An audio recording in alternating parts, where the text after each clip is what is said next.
Okay, so I'm done with the sparging now, and I've got about 8.5 gallons in there. Measured it with my refractometer. It was up to 5 bricks, which is 1.021 roughly. And got to start the boil in a little bit. We'll boil it down, add the hops, and take it from there. Okay. It's time for the first hop addition. If I remember right, let's see, double check on the recipe here. 3 ounces of Willamette leaf hops right there at the bottom. So I happen to have 3 ounces measured out in this bag here. So let's plop them right in. Now I don't use the hop bag. I prefer the natural. I prefer to have space around the hops, basically, is what it is. I like to have them floating around in there. They get strained out in the end through a filter process, so I'm not too worried about it. Strainer, actually. So mix those in. Try and get it off of our stir stick. There we go. We'll be back in a little bit to have our next hop addition. Alright, it's time for our next hop addition. Another ounce measured out right here and pour that in. Again, I like using the leaf hops. Just makes me happy. Well, there's nothing wrong with the pellet hops. I use pellet hops too. But I'm growing my own hops, so I'm looking to start using leaf more often. This was both Willamette, or Willamette, I don't know how you pronounce it, but anyway, both those hops for this edition, partly because I think I'm growing some of those. Actually, no, I'm growing Magnum and Northern Brew. Anyway, there's the next hop addition. Now, we're at the 15-minute mark, so also I want to add in our chiller in order to sterilize it. Now, note that adding the chiller in, since it is cold right now, is going to stop our boil. So I'm going to kick up the gas a little bit on that. There we go. It's still boiling. Okay, so the gas was high enough. But that is something to pay attention to when you put your chiller in. It can stop the boil completely. And it's flame out time.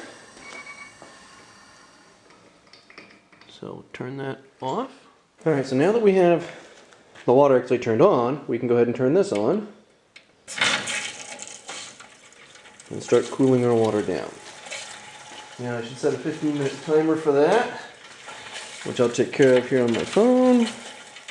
So we'll let this go for about 15 minutes in there. I'm going to stir it a few times while we're doing this too. I like to stir it up in there.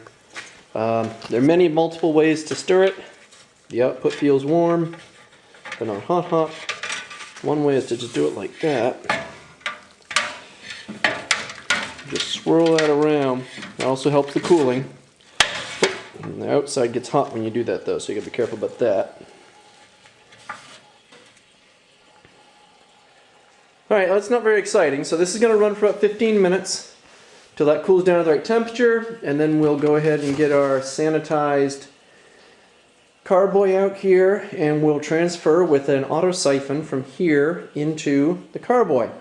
As you notice, this bucket does not have a spigot on it, unlike this one up here that does have a little spigot on it. So I'm going to end up adding a spigot to this bucket down here too, because I have a pump now, and I'd like to start using the pump sometime this year. You know, kind of take it easy, go one at a time, one step at a time with it, and get it in place. But eventually this will have a spigot in it somewhere, not quite sure where. I mean, obviously down near the bottom, but you know. I think I'll probably do it like here, the handles. I think it's probably good to have the spigot not with the handles. You know, on this kettle here, I put the spigot in line with the handles. So handle, spigot, and then I put the thermometer out here, off on the side. I'm not going to be putting a thermometer on the brew kettle. I don't think I need one at this point in time. I can always add one in the future. But it might make sense to put the spigot opposite the handles instead of with the handles. I don't know, I'll figure that out later. Anyway, that's irrelevant to making this batch of beer here, which we're kind of having some fun with. So I'll see you guys in a few minutes when we're ready to rack over into the carboy. Okay, so now we've got the boil all done. We got all the hop additions have been made. It's been cooled off. We're now ready to transfer it into the carboy, where we'll put our yeast in there with the wort, and the yeast will hopefully do their job and make us the alcohol part of the beer.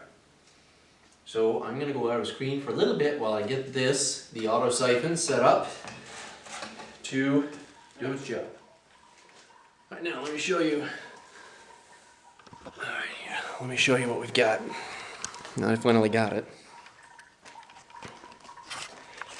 So we have the wort that we just made, the auto siphon finally going, resting gently on there, around through, down, and through our filter.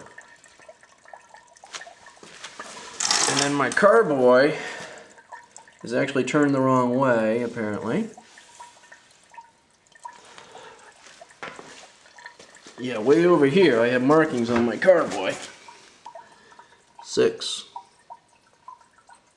5, 4, and so on, to watch and see when it fills. Usually those are facing me. I may try and turn that in fact. So let's wait and see how much we get. But we ended up down here with, let's see what we end up with. We ended up with 5.5 gallons. Just over 5.5 gallons. We're still dripping a little bit, as you can see. I'm not going to really worry too much about that. I'll turn that off in a second. So we ended up with 5.5 gallons out there. You can see I tilt the pot. Oh, wrong way. There we go. So you can see on there. As it gets near the end, I gently lift it and tilt it and put a piece of wood under it for a brace. And there's all our lovely used hop leaves floating around in there. Well, not floating anymore, but they were floating. And it's yeah, it's done. So that's that. That was the Raven Stout. This stage of it, anyway. We have to pour the yeast in there. That's been gone over in a few other videos, so I'm not going to go over that right here with this one. And we'll check back in later. Yeah, maybe we'll check back in at either kegging time or at drinking time to see how this comes out. Don't worry about it. Anyway, so thank you for brewing with me, for watching, and I hope you enjoyed this. And remember, if you enjoyed watching this half as much as I enjoyed making it, then I enjoyed it twice as much as you. Happy brewing, guys. We'll see you next time.